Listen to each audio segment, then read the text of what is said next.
দুর্নীতিগ্রস্ত সরকারের দুর্নীতিগ্রস্ত হিসাব অনুযায়ীও ওনারা এর চেয়ে বেশি দুর্নীতি করছে। বছরে 17,18,64,000 টাকা।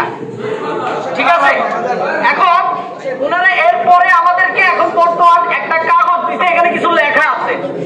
ঠিক আছে, এই লেখা অনুযায়ী যেটা দিচ্ছে 100 লিটার তেল ওনাদের যাতায়াতে খরচ হয়, কিন্তু আপনার 2012 পরে যে হিসাব দেখছি সেটা অনুযায়ী এই যাতায়াতে 77 লিটার তেল খরচ হওয়ার কথা, কিন্তু এখানে 100 লিটার তেল খরচের ব্যাপার দেখানো আছে।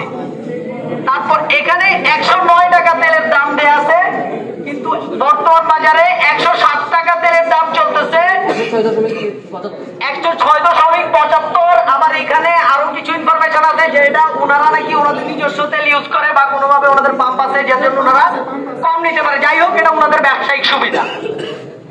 তারপরে ড্রাইভার, গাইড, হেল্পারের বেতন, এই হিসাবটা ওনারা দেখাইছে প্রতি টিপে 2300 টাকা।